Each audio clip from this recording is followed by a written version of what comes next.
Ngayon ay nasa part 2 na tayo ng ating pag-aaral in Hebrews chapter 2. Last week ay nag-focus tayo sa Hebrews chapter 1 verse 2, kung saan ang question natin is, why must we pay close attention to the gospel we have heard? Yung ating point number 1 last week, because spiritual drift is real. Ang mga mananampalataya ay posible na malayo sa Panginoon. Pangalawa na pinag-aralan natin last week is because God's judgment is certain. Sinabi ko noon sa inyo na mayroong dalawang uri ng judgment. First is the judgment seat of Christ. Second is the great white throne judgment. Ang judgment seat of Christ, ang focus nito ay ang reward ng lahat ng mga mananampalataya. Based sa sinabi mismo ng kanyang salita in Titus and in 1 Corinthians chapter 3. At ang pangalawang judgment ay ang Great White Throne Judgment. Ito naman ay para sa mga taong hindi nakasulat ang kanilang pangalan sa aklat ng buhay. Usapan na rito ang ultimate hell. Nang sabi ng salita ng Panginoon na ang Hades ay itatapon sa naglalawang apoy.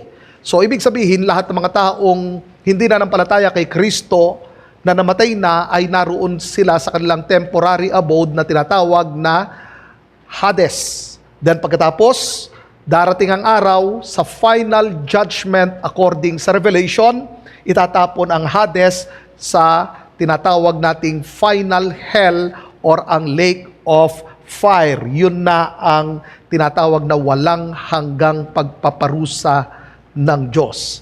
So sa atin na mga mananampalataya, wala ng condemnation according sa Romans chapter 8 verse 1. Ngayon naman ay dadako na tayo sa verses 3 to 4. Why must we pay close attention to the gospel we have heard? Third, because salvation is too great to neglect. Naiintindihan ba natin kung gaano kalaki, kadakila ang kaligtasan na natanggap natin mula sa Panginoon? Ang regalo ng ating Diyos ay hindi basta-basta. Ang regalo ng ating Panginoon, hindi natin kayang abutin. Ang kanyang iniregalo sa atin hindi kaya na bilhin ng sinuman na tao. Kahit pagsamasamahin natin lahat ng ari-arian natin, hindi natin kaya. Tignan natin ang sabi ng kanyang salita in verse 3. How shall we escape if we neglect such a great salvation? It was declared at first by the Lord, and it was attested to us by those who heard. Hatiin natin ito sa tatlo. Ang verse 3, first is salvation is a great gift. Ang salvation, hindi natin pinagtrabahuhan, hindi natin ito kinita. Ang salvation ay regalo ng Panginoon. Yun ang kanyang sinabi.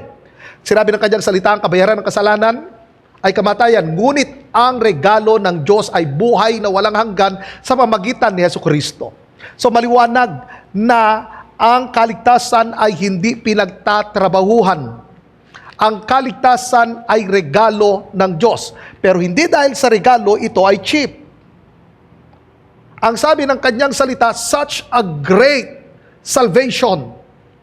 Ipinapakita mismo rito na espesyal at kakaiba ang kaligtasan. Ito ay unique at extraordinary.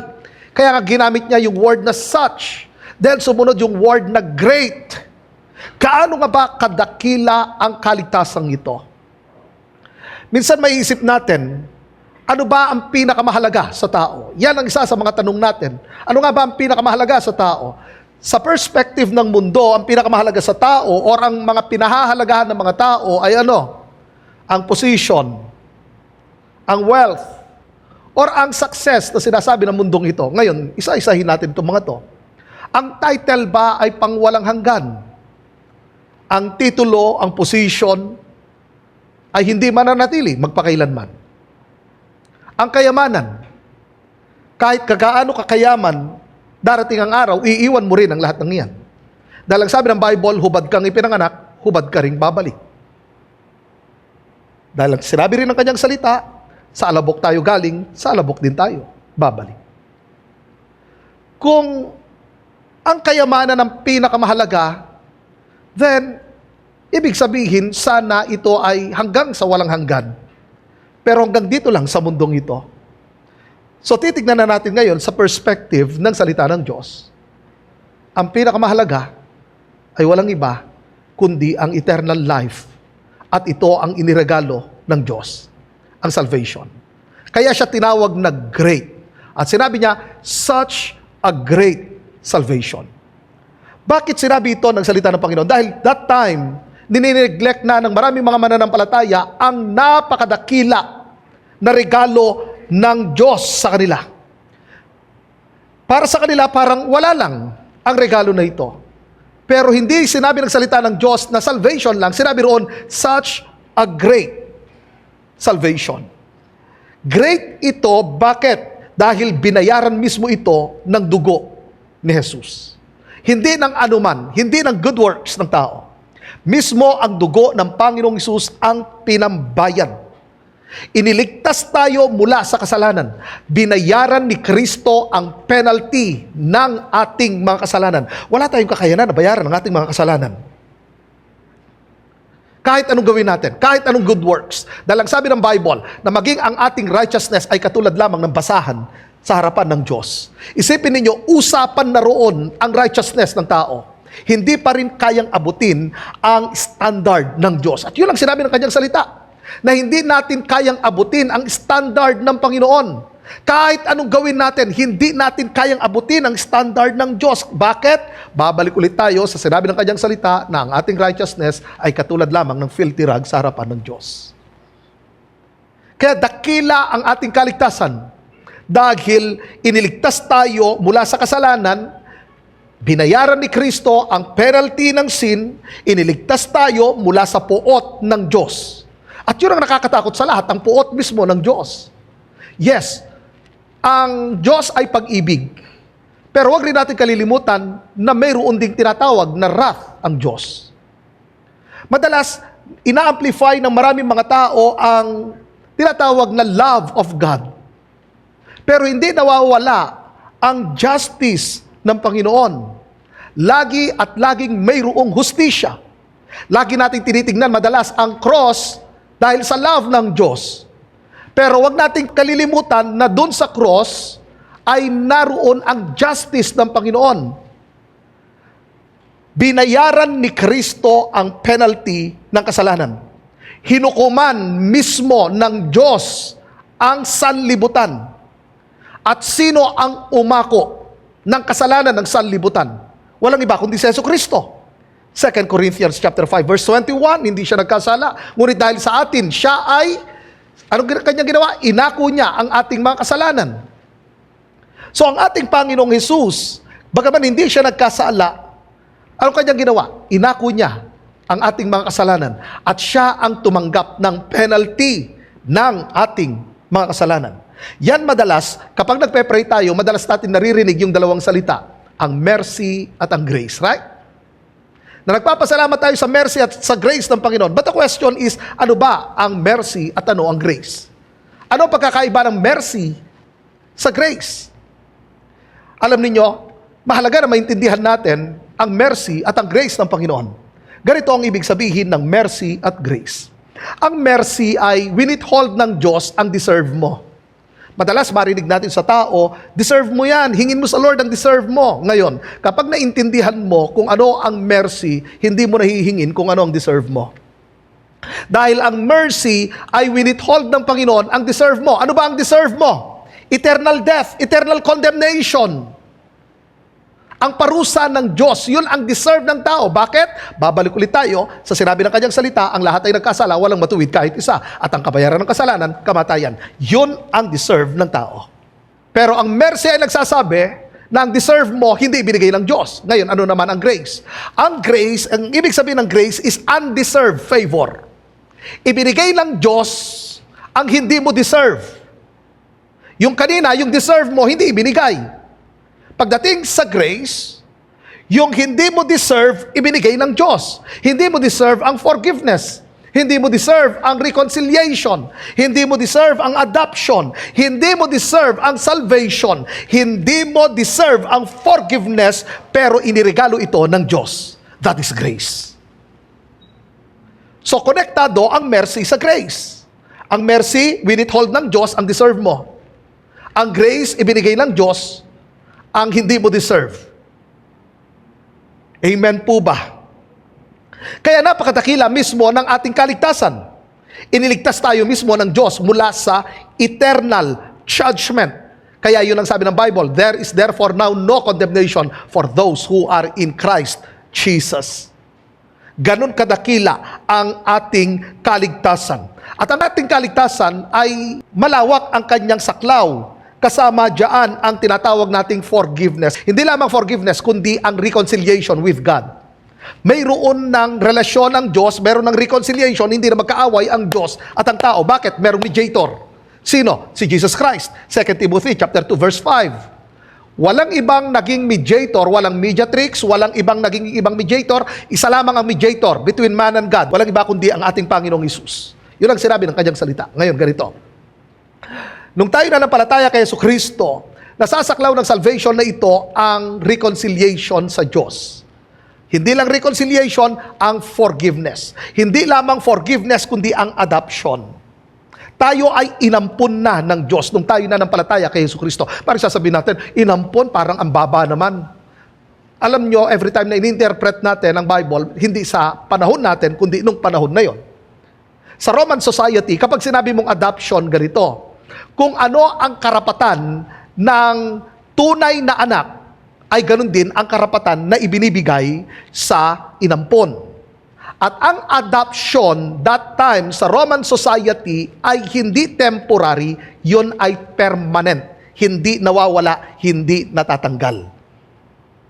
At ang sabi ng salita ng Diyos na tayo ay inampon ng Diyos nung tayo ay nanampalataya kay Jesucristo. Kaya tayo ngayon ay makakatawag sa Kanya ng Abba, Father, ng Ama ko. Ganun kabuti ang Panginoon. Hindi lamang sa adoption, kundi meron na tayong new identity. Actually, ganito nung itinuro ko nun sa inyo. Nung tayo nanampalataya kay Kristo, naranasan natin that moment ang justification. Ano ang justification? Ikaw ay idiniklara na righteous. And that moment, mayroon na rin tinatawag na positional sanctification. Ano ang positional sanctification? Ang ating new identity. So, hindi na tayo sinner, tayo ay saint na. Hindi na tayo kaaway ng Diyos, kaibigan na tayo ng Diyos. Tayo na yung mga disciples sa Jesucristo. Tayo ay mga servants ng ating Panginoong Jesus. So, meron tayong bagong identity. At hindi lang bagong identity, hindi lang sa positional sanctification, kasunod dyan ay ang adoption. Ito ay mas personal. Usapan na ngayon dyan, tayo na ngayon ay mga ibinilang na mga anak ng Diyos. And that moment then, nandun na rin ang tinatawag na indwelling of the Holy Spirit. Anong ibig sabihin roon? In the Old Testament, walang indwelling ng Holy Spirit. But under New Covenant, meron ng indwelling ng Holy Spirit. Yun ang katuparan ng pangako ng Panginoon doon sa Joel chapter 2. Na sa mga huling araw, ibubuhos ko ang aking banal na Espiritu. Usapan roon sa outpouring ng Spirit ng Panginoon under grace. Kaya lahat ng mga mananampalataya ay mayroon or pinananahanan mismo ng Holy Spirit. At ang sabi mismo ng ating Panginoong Hesus, ang banal na Espiritu ay mananahan sa inyo at ito'y mananatili magpakailanman. So under New Covenant, hindi na umaalis ang Holy Spirit. Pero possible na masaktan natin siya dahil yun ang sabi mismo ng kanyang salita in Ephesians chapter 5. Pero mananatili ang Holy Spirit sa lahat ng mga tunay na mananampalataya. Hindi lang indwelling ng Spirit ng Lord, merong tinatawag na future glory and resurrection hope. Anong ibig sabihin rito? Kung napansin niyo na merong binabanggit sa Apostle Paul na kabuuan ng ating kaligtasan. Anong ibig sabihin rito? Mayroon kasing iba't ibang phases ng ating salvation. Justification, sanctification, and glorification. Ano ito? Pag sinabing justification, that is salvation from the penalty of sin. Pag sanctification, salvation from the power of sin. Pag sinabing glorification, salvation from the presence of sin. Yung isa, one-time event. Sa justification from the penalty of sin, yun yung sa Romans chapter 8 verse 1, usapan doon ang judicial judgment. Kaya lahat ng mga totoong nanampalataya kay Kristo, hindi na dadaan sa judicial judgment. That is one-time event.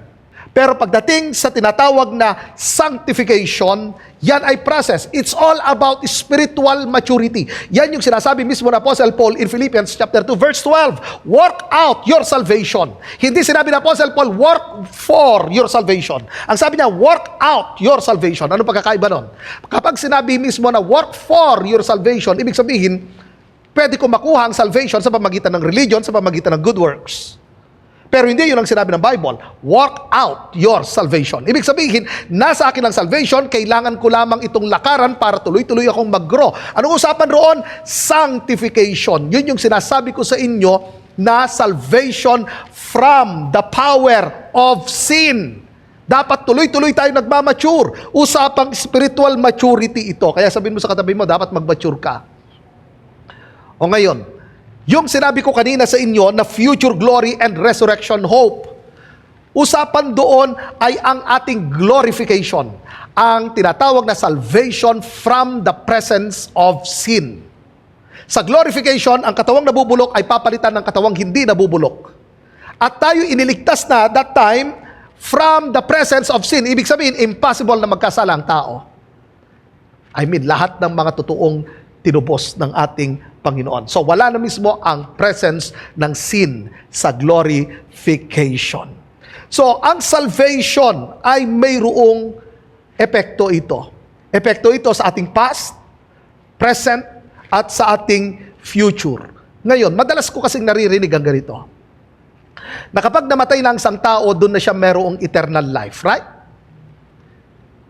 Ilang beses ko na narinig yung ganun, ay namatay na siya, so ngayon ay meron na siyang buhay na walang hanggan. Kailan sinabi ng salita ng Diyos na kapag namatay na ang isang tao, doon pa lang siya magkakaroon ng buhay na walang hanggan? Pero ang sabi ng Bible, tignan niyo sa Ephesians chapter 2 verse 8 and 9, sabi niya, for by grace you have been saved through faith. Ang ginamit niya roon, have been saved, past tense. Have been saved. Nagpapakita na ang salvation ay nangyari na kapag ang isang tao nanampalataya kay Hesus Kristo. Kaya nga sinabi niya, have been saved through faith. That moment na nanampalataya ang isang tao, meron na siyang eternal life. Sa John chapter 5 verse 24, ang sabi niya, whoever hears my word and believes, tingnan niyo has eternal life. Ang gamit niya, has eternal life, present possession. Anong ibig sabihin? That moment na nanampalataya ako, nasa akin na ang salvation. Ngayon, tignan niyo yung kasunod. Sabi niya, he does not come into judgment, but has passed from death to life. Ginamit niya, has passed, completed transition. So that moment na nanampalataya ka, nasa iyo na ang buhay na walang hanggan. Pangalawa, salvation is clearly declared. Anong sinabi ng kanyang salita? It was declared at first by the Lord. Ang kaligtasan ay ipinahayag mismo ng ating Panginoong Hesus. Hindi yan second-hand message. Mismo ang ating Panginoong Hesus ang nangaral. At ano ang pinangaral ng Panginoong Hesus nung siya ay nagkatawang tao? Sa 3 taon na mahigit na ministry ng ating Panginoong Hesus, ang laman ng kanyang message is repentance, kingdom of God, forgiveness, ang kanyang kamatayan at ang kanyang muling pagkabuhay. Diyan umiikot ang teaching ng Panginoong Hesus sa 3 taon mahigit na kanyang ministry. Sumunod, at sinabi rito, and it was attested to us by those who heard Him. Ginamit yung salitang attested. It means merong mga eyewitnesses. So, ibig sabihin, ang message na ito ay hindi gawa-gawa, hindi isang kwento, hindi isang legend. Totoo ito. Meron nangyari. Bakit? Merong mga eyewitnesses. Kaya nga sinabi niya rito, and it was attested to us by those who heard Him. So nakita nila ang mga signs, wonders, and miracles na ginawa ng Panginoong Hesus. Kaya nga sinabi mismo ni John, nakita namin siya, nahawakan namin siya, nakasama namin siya. Bakit? Bakit yun ang kanyang sinasabi? Kasi marami nagsasabi na si Jesus hindi nagkatawang tao. Especially ang Gnosticism nung time na yon. Sinasabi nila, impossible na magkatawang tao ang Diyos. Kasi ang kanilang paniniwala, ang spiritual ay good at ang material ay evil. Kaya sabi nila, hindi pwedeng magkatawang tao ang Diyos. Pero ang sabi mismo ni John, nakita namin siya, nakasama namin siya. nahipo namin siya. Merong mga eyewitnesses. Ngayon, sa 3 taon na mahigit na ministry ng ating Panginoong Sus, maraming nakakita, maraming nakaranas sa kanyang miracles, katulad na lamang sa pagpapakain, yung sa 5 tinapay at 2 isda, ilan ang pinakain ng Panginoong Sus? Sabi ng ilan? 5,000. Ang binanggit ng Bible, 5,000 lalaki. Hindi pa kasama ang mga babae, hindi pa kasama ang mga bata. So aabot yun ng mga 20 to 25,000 or 30,000 na tao ang pinakain ng Panginoong Isus. So isipin ninyo, maraming witnesses. Liban pa roon, yung pinakain pa ng Panginoon na 4,000 ng mga lalaki. Napakaraming mga tao. Merong mga eyewitnesses, maraming mga nakaranas. Ang mga bulag na nakakita, na-experience nila miracle ng ating Panginoong Isus. Ang bingi na nakarinig, ang pilay na nakalakad, ang patay na nabuhay. Nakita mismo nila kung paano gumawa ng himalatan at kababalaghan ng ating Panginoong Isus. Ang buhay ng mga tao nababago. Si Mary Magdalene, pinalaya ng Panginoong Isus. Anyway, si Mary Magdalene hindi po siya prostitute, ha? Walang sinasabi ang Bible na prostitute si Mary Magdalene. Ang sabi ng Bible, mula sa kanya pinalayas ang mga masamang espiritu. At nung siya'y pinalaya ng Panginoong Isus, ano nangyari? Siya'y naglingkod sa ating Panginoong Isus. Ngayon, hindi lang yon. Nung namatay ang ating Panginoong Isus, nung ipinako ang ating Panginoong Isus sa krus, maraming witnesses. At nung siya'y namatay at muling nabuhay, maraming witnesses. At ang sabi ng Bible, nagstay pa ang Panginoong Isus ng 40 days nung siya'y muling nabuhay at nagpakita siya sa more than 500 na disciples. So hindi ito isang kwento. Bakit sinasabi mismo yan ng salita ng Panginoon? Bakit yan ang sinulat ng author? Bakit sinabi niya, and it was attested to us by those who heard Him? Kasi nga, marami ng mga mananampalataya nag-aalinlangan at gusto na nilang bumalik sa kanilang old religion. Kasi nga, bagong tatag ang Christianity. Samantalang ang Judaism, matagal na. So naisip nilang, sanay na kami sa old, mas matagal pa ito bago ang Christianity. Pero anong sinabi mismo ng salita ng Diyos? And it was attested to us by those who heard Him. Sinasabi niya, tandaan natin kung anong ginawa ng Diyos. Ang aming itinuturo sa inyo ay hindi basta-basta. Ang salvation na tinanggap ninyo ay napakadakila. At ang message na ito, maraming mga eyewitnesses. So maliwanag na ang gospel ay historically verifiable. Totoo yan. Mapagkakatiwalaan dahil maraming mga eyewitnesses. Third, accountability for neglecting salvation. At ito ang nakakalungkot sa lahat. Kasi ito rin ang pinagdaraanan ng maraming mga mananampalataya that time. Tignan niyo yung sinabi niya, how shall we escape if we neglect such a great salvation? Ito ay rhetorical question. Obvious ang sagot. Ito'y tanong na hindi na kailangan ng sagot. What I mean is, alam mismo ng mga mananampalataya ang pino-point out ng author na ito. Kaya sinabi niyang, how shall we escape if we neglect such a great salvation? Nung sinabi niyang, shall we escape, anong ibig niyang sabihin rito? Hindi natin maiiwasan, hindi natin matatakasan ang consequences ng spiritual negligence. Mayroon at mayroong consequence ang spiritual negligence. Halimbawa, ang spiritual dryness. Yan ang isa sa mga consequence ng spiritual negligence. Kaya kapag nineglect natin ang salvation, ang great salvation na ito, nararanasan natin ang spiritual dryness. Nagiging malamig tayong Kristiyano. Loss of joy. Naalala ninyo mismo si David? Nung nag-commit siya ng adultery at pinatay niya mismo ang asawa ni Bathsheba, na si Uriah, anong kanyang panalangin? Restore unto me the joy of your salvation. Hindi nawala ang salvation, ang nawala ang joy ng salvation. So sa spiritual negligence, hindi lang spiritual dryness ang consequence, kundi nawawala ang joy of salvation. Loss of fruitfulness. Hindi ka nagiging mabunga. Stagnant ang Christian life mo. Apektado ang reward mo in the future. Napapahina maging ang iyong fellowship sa Panginoon. Ngayon, tignan ninyo. Sumunod yung word na ginamit dyan ay ang salitang neglect. Sabi nyo nga neglect. Sa Hebrews chapter 2 verse 3, ang warning diyan ay tungkol sa spiritual neglect, hindi tungkol sa loss of salvation. Bakit?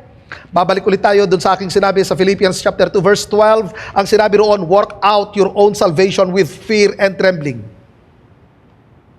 So usapan dito, hindi loss of salvation, kundi usapan diyan, maraming mga Kristiyano, hindi nila itinrato na dakila ang salvation. Kaya anong ibig sabihin ng neglect? Nung ginamit ang neglect, isa sa mga ibig niyang sabihin diyan, pabaya. Nagiging pabaya ka. Totoong ang gospel ay mahalaga pero hindi mo binibigyan ng atensyon sa buhay mo. Hindi lang yon, kawalan ng pagpapahalaga. Ang sabi ng Bible, great salvation. So pag tinitignan natin ang salvation, ito ba'y dakila or tinitignan lang natin na ito na common lang, na parang wala lang, hindi natin pinapahalagahan. Kapag ginawa natin or yung sinabing neglect, walang pagpapahalaga, ang salvation ay hindi mo na ginagawa na guiding truth sa choices mo, sa mga priorities mo. Hindi lamang yon, walang sense of urgency. Anong ibig kong sabihin? Kapag walang sense of urgency, walang spiritual intentionality. Hindi mo iniisip ang spiritual growth. Basta para sa iyo, gawin ko na lang yung gusto ko, mamuhay na lang ako ng ganito. Hindi mo iniisip ang kung paano ka lumalim sa iyong relasyon sa Panginoon. Paano mapatatag ang iyong pananampalataya or lumago ang iyong pananampalataya. Yun ang nagiging problema. Kaya nung sinabi ng salita ng Diyos, how shall we escape if we neglect? Kapag sinabi nating neglect, isa pa dyan, spiritual complacency. Yung kampante tayo sa pananampalataya at walang intentional spiritual growth. Alam mo yung katotohanan ng salita ng Diyos, pero hindi ka nagre-respond ng maayos, hindi mo sineseryoso ang message ng Panginoon. Yun bang nawawala na yung hunger mo sa kanyang word? Wala ka na ring hunger sa spiritual maturity. Ibig sabihin nito, nagiging pabaya ka na at hindi mo pinapahalagahan ang kaligtasan na nasa sa iyo. Kaya nga kailangan dyan na gawin natin, i-check lagi natin ang ating heart. Ninineglect ko na ba ito? Hindi ba ganun ang aking pagpapahalaga sa salvation na aking natanggap? Sa papaanong paraan nga ba natin na-neglect ang great salvation? Kapag tinitignan mo na ang gospel na isang ordinary gospel. Pag tinitignan mo ang Bible na isang ordinaryong Bible lang. Tandaan ninyo, ang Bible ay hindi naglalaman ng salita ng Diyos. Ang Bible ang salita ng Diyos. Malaki pagkakaiba niyan. Pero kapag itinrato natin na isang ordinary book lang ang Bible, then hindi natin talaga bibigyan yan ng halaga. Ipinapantay na lang natin yan sa ibang mga books. Pero kapag alam mo na ang Bible ay salita ng Diyos, then maliwanag dyan, itatrato mo ito na napakahalaga. Ibig sabihin, every time na binubuklat mo ang salita ng Diyos, alam mo na ito magbibigay ng liwanag sa iyo, alam mo na ito ay napaka-powerful, na mayroong kakayanan na mag-transform ng buhay mo. Kaya mga kapatid, tignan natin kung ninineglect na natin ang salita ng Diyos. Kasi ang neglect ay spiritual indifference. So ano bang ibig sabihin kapag sinabi nating spiritual indifference? Yun nga, wala ka ng interest mismo sa word ng Panginoon. Wala na yung hunger mo sa kanyang salita at sa spiritual growth. Nawala na yung sensitivity mo sa conviction ng spirit ng Panginoon. Nagiging passive ka na sa gospel. Kaya kailangan huwag nating ineglect ang salita ng Panginoon. Minsan dito ang kaisipan ng maraming mga mananampalataya, secure naman salvation ko eh. Oo, ang salvation ay gift at ito ay secure, pero ang fruitfulness at spiritual vitality ay pwedeng maapektuhan dyan. Nababawasan yung ministry engagement natin. Hindi na tayo active sa evangelism, sa discipleship, sa fellowship, sa church service, sa outreach. Kasi nga dahil sa spiritual indifference. Dahil sa spiritual indifference, nagkakaroon ng priority shift. Inuuna mo na ang comfort, entertainment, worldly pressures, hindi na ang kingdom ng Panginoon. Ang sabi ng Lord, seek ye first the kingdom of God and His righteousness, and all these things shall be added unto you. Bakit sinabi yun ng Panginoong Hesus? Dahil dumating sa point na ang ilan sa kanyang mga disciples, ang focus nila ay ang temporal, ang temporary. Kung anong kakainin nila, anong iinumin nila, anong isusuot nila. Sabi ng Panginoon, but seek ye first the kingdom of God and His righteousness. Dapat maayos ang ating priority. Pangapat, because the gospel is divinely confirmed. Anong sinabi ng kanyang salita? While God also bore witness by signs and wonders and various miracles and by gifts of the Holy Spirit according to His own will. So, ang message of salvation ay hindi lang basta't ipinangaral ito ng mga tao, kundi mayroong confirmation ito sa Panginoon. Sa pamagitan ng signs, wonders, and various miracles at mga gifts ng Holy Spirit. Yun ang sinabi ng kanyang salita. Kaya tignan natin, isa-isa. First is divine confirmation of salvation. Mayroong divine confirmation ng salvation. Ibig sabihin, hindi ito peke. Pero confirmation. Anong unang confirmation diyan? Tignan niyo ang sabi ng Bible. God also bore witness. Ibig sabihin, ang Diyos mismo ang nagpapatotoo at nagpapatunay na ang message ng kaligtasan ay totoo at mula mismo sa Kanya. Hindi lang ang mga apostles ang siyang nag-testify nito. Hindi lang human testimony ang basihan ng gospel, kundi ang Diyos mismo ang nagbigay ng kanyang sariling patunay o patotoo. Dahil sabi ng Bible, God also bore witness.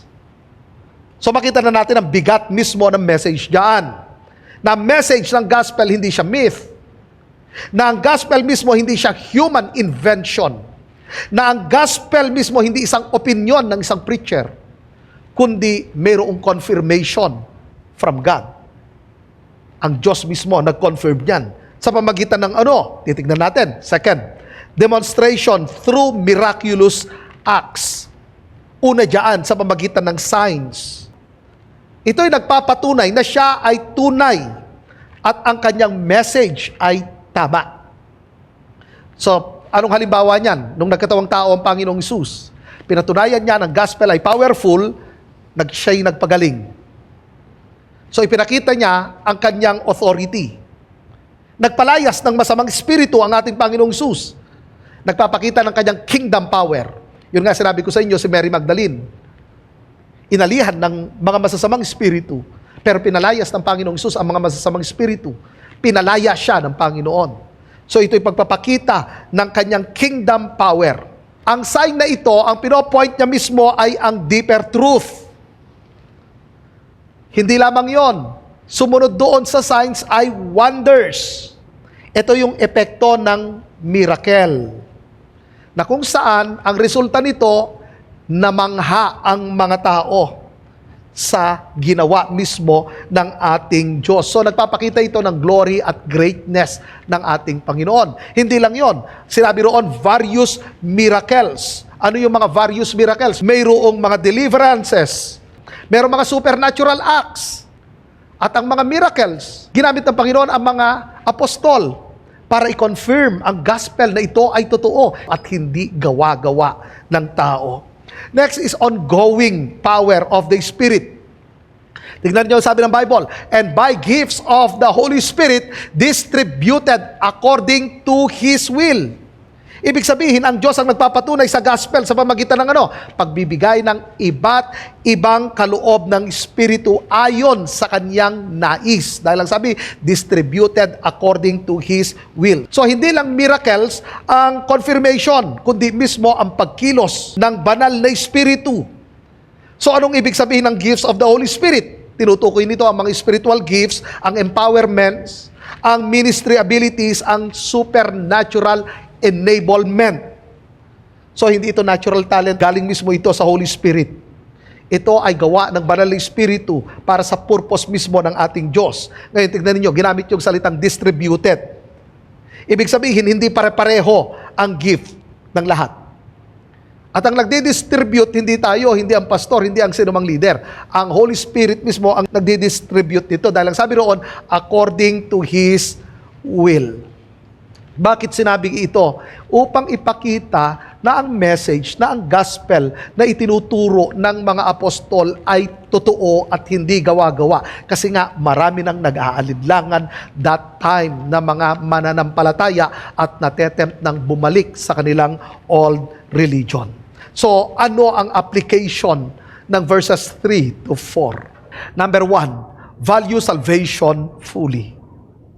Anong ibig sabihin ng value salvation fully? Nire-recognize mo, ina-appreciate mo, tinatrato mo ang kaloob ng kaligtasan as extremely important sa iyong buhay. Pabalik ulit tayo sa sinabi ng salita ng Panginoon, great salvation. Ito'y napakadakila. So dapat, ganun na lamang ang pagpapahalaga natin. Ganito kasi yan eh. Kung naintindihan mo kung gaano kadakila ang salvation, hindi mo na siya ni-neglect. Nakafocus ka ngayon sa pagpapalago sa iyong spiritual life.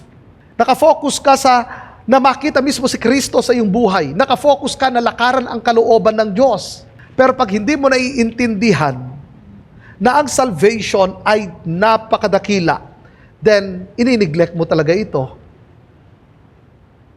Nagkakaroon ng spiritual complacency. Hindi tayo intentional sa ating pagpapalago.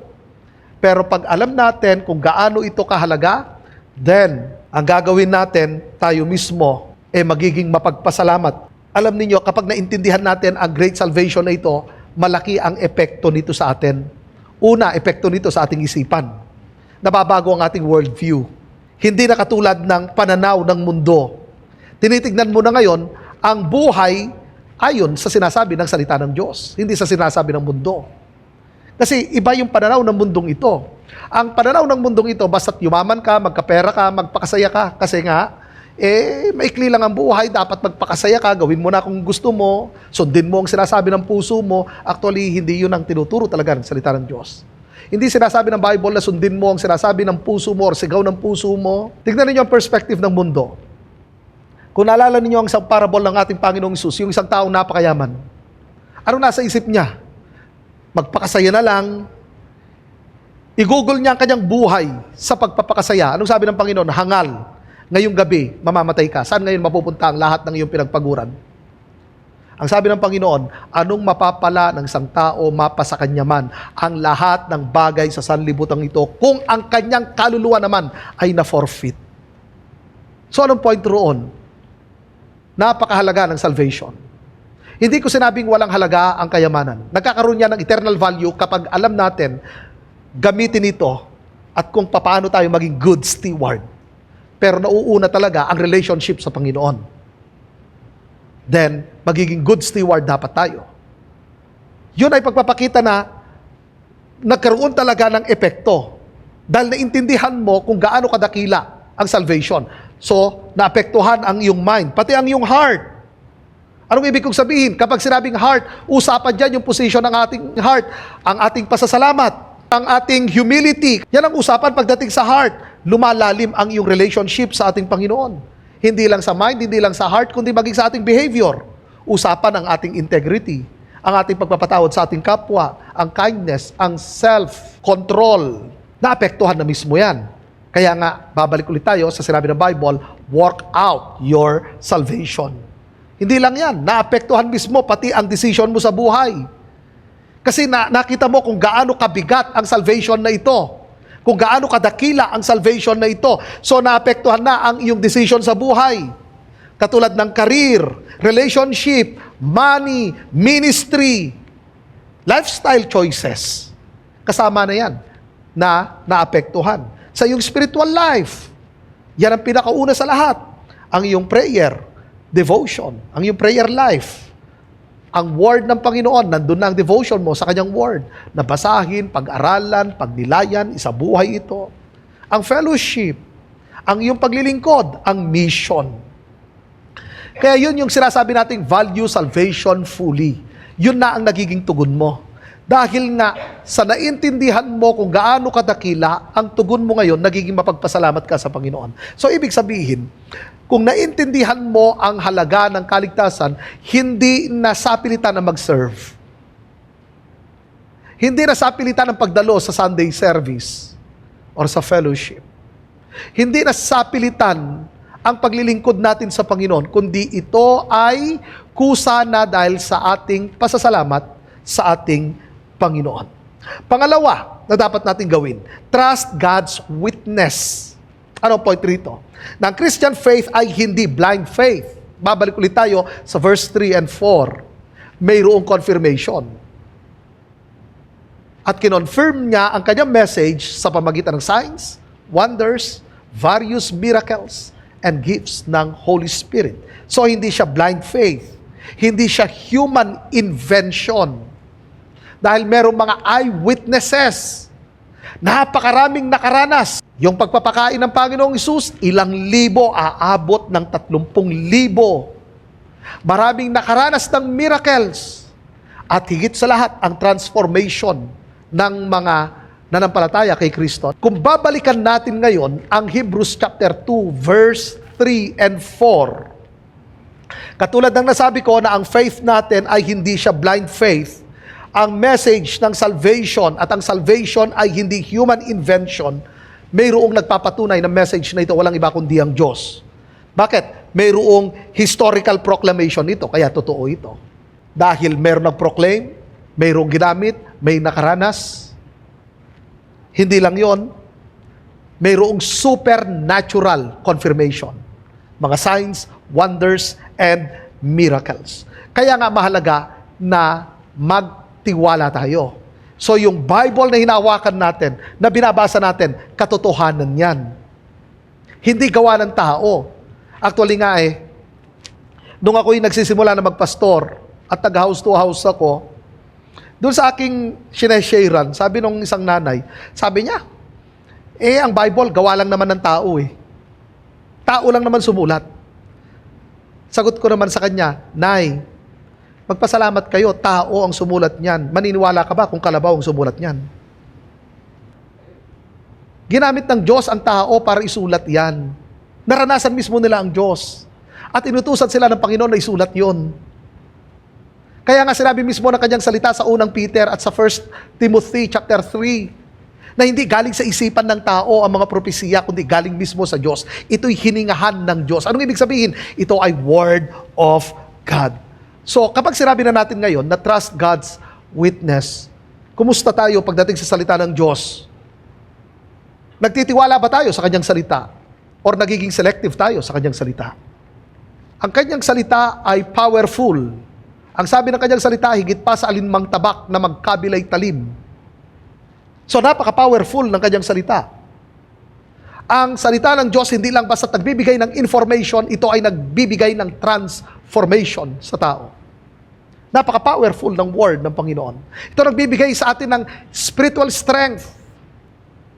Ito ang nag-guide sa atin dahil sinabi ng kanyang salita in Psalm 119 verse 105 na ito ay ilaw, nagbibigay liwanag sa ating nilalakaran. So napaka-powerful ng kanyang salita. So take Scripture seriously. Dahil ang kanyang salita ay hindi isang opinyon. Ang kanyang salita ay makapangyarihan at totoo at mayroong divine confirmation. Pangatlo, act on God's power. Ang salvation ay hindi lamang siya past event, kundi mayroon itong ongoing sa buhay natin through the Spirit. Yun ang sinabi mismo ng verse 4. Sa pamagitan ng kaloob ng banal na Espiritu. Ibig sabihin, tuloy-tuloy na pagkilos ito ng banal na Espiritu. So, ganito yan. Lahat ng mga totoong nanampalataya kay Hesus Kristo, mayroong spiritual gift. So, ang spiritual gift na ito, ang purpose nito, una, para ma-strengthen, ma-edify ang church ng Panginoon. Pangalawa, para sa ating spiritual maturity. Pangatlo, para sa proclamation ng gospel. Hindi dapat ito ibinabaon, hindi dapat ito tinatago, kundi gamitin natin ang spiritual gift na ito. And also, kapag sinabi kong act on God's power, Hindi na ito nakadepende sa sarili natin, kundi mismo nakadepende tayo sa Spirit ng Panginoon. Anong ibig kong sabihin?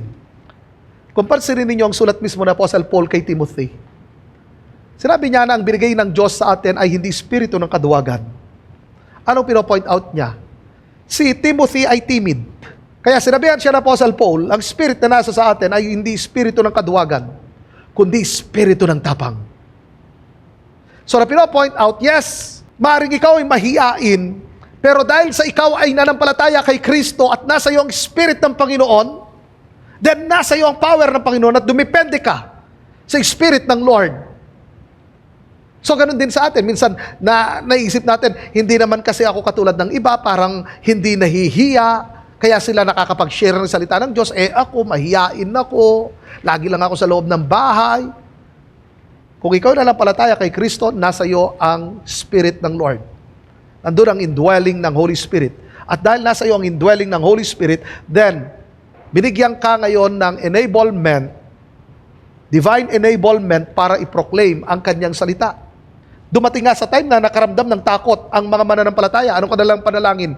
Lord, bigyan mo kami ng great boldness. At anong sinabi ng salita ng Diyos? Bumaba ang Spirit ng Lord at pinuspos silang lahat. Anong ibig sabihin doon? Kailangan natin ang Spirit ng Lord. So sa pagpo-proclaim natin, sa pag-evangelize natin, sa pag-reach out natin, kailangan tayong umasa mismo sa Panginoon. So kapag sinabi na natin na act on God's power, kasama dyan yung ating mga Christian responsibilities. Ano ba ang mga Christian responsibilities? Ang evangelism. Mag-evangelize tayo. Mag-reach out tayo. Yun ang sinabi ng kanyang salita sa Mark chapter 16. Na i-proclaim natin ang kanyang mabuting balita sa lahat ng mga tao. Ang command na yun ay hindi para sa ilan, kundi para sa lahat ng mga totoong nanampalataya sa Panginoon. Kasama yan sa responsibilidad. Maaaring sasabihin nyo, hindi naman kasi ako evangelist eh. Yes, ang evangelist yun ay isang panawagan, gift ng ating Panginoong Hesus sa church. Pero hindi dahil sa hindi ka evangelist, hindi ka mag-evangelize. No. Responsibilidad natin ang mag-evangelize. Ang discipleship, tayo magpa-disciple, tayo rin ay mag-disciple. 2 Timothy chapter 2 verse 2. Sinabi mismo ni Apostle Paul, tinuruan kita, sabi niya kay Timothy. So turuan mo rin, ikaw rin ay magturo ng mga tao na tapat at may kakayanang magturo upang makapagturo rin sila sa iba. So tuloy-tuloy mismo ang pagtuturo nito. Tuloy-tuloy ang discipleship. Tayong lahat ay dapat na ipagamit natin ang ating buong buhay sa Panginoon. Na hindi na ikaw nabubuhay sa sarili mo, kundi ang Panginoon na. So, hindi ka na nakadepende sa sarili mo. Ang pagpapagamit mo ngayon, umaasa ka sa Spirit ng Lord, at ginagawa mo ngayon ang iyong responsibilidad bilang isang Kristiyano. Nag-evangelize ka na, nagdi-disciple ka na, nagpapadisciple ka na. Siyempre kasama dyan, corporate prayer. Kasi minsan akala ng iba, di ata kasama sa Christian responsibility ang corporate prayer. No. Basahin ninyo ang Book of Acts. Laging magkakasama ang lahat ng mga mananampalataya sa pananalangin. Corporate prayer ang usapan dyan. Mostly kasi naisip lang natin, basta umattend lang ng Sunday service. Yes, Acts chapter 2, kasama yan sa fellowship. Pero kasama din ang prayer. Ang commitment nila sa prayer, sa corporate prayer. Kaya mahalaga talaga ang corporate prayer. Ang pagsiserve natin sa Panginoon, mahalaga talaga na mag-serve tayo sa local church. Ang tanong, nagpapagamit ba tayo sa Panginoon? Tandaan ninyo, lahat tayo steward. Pero ang tanong, good steward ka ba? Ang mga talento, pinapagamit mo ba ang iyong talento, ang skill sa Panginoon? Para siya'y maparangalan? Or para sa sarili natin ang mga yan? Dapat ipagamit natin ang lahat sa Panginoon. Kapag sinabi nating act on God's power, it means integrate natin ang ating pananampalataya sa bawat araw ng ating decision. Anong ibig kong sabihin? Sa work, kasama dapat yan. Siyempre, minsan akala natin, pag nasa loob lang ng church, doon ako Kristiyano, pero pag nasa work, hindi na. Hindi dapat ganon. Kahit nasaan tayo, sa family, Kristiyano dapat tayo. Sa school, Kristiyano pa rin tayo. Sa lahat ng bagay, kahit saan tayo naroroon, Kristiyano tayo. Maging sa paghawak natin ng pera, Kristiyano tayo. Nakuha ninyo? Hindi lang sa ilang bagay. Dahil ang salvation ay hindi Sunday only reality. Everyday yan. Sabi mo sa katabi mo, everyday yan. So kailangan isabuhay natin ito dahil ang faith na nasa sa atin ay hindi passive, kundi ito ay active.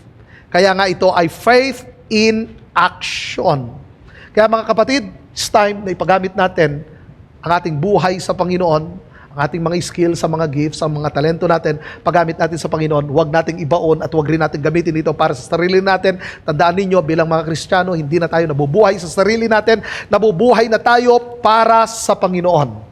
At ang ating paglilingkod ay hindi para sa plus points, kundi dahil sa ating pasasalamat sa Panginoon dahil tayo ay Kanyang iniligtas. So resulta ng kaligtasan ang ating paglilingkod, ang ating pasasalamat sa Panginoon ay dahil sa natanggap natin ang kaligtasan. Amen?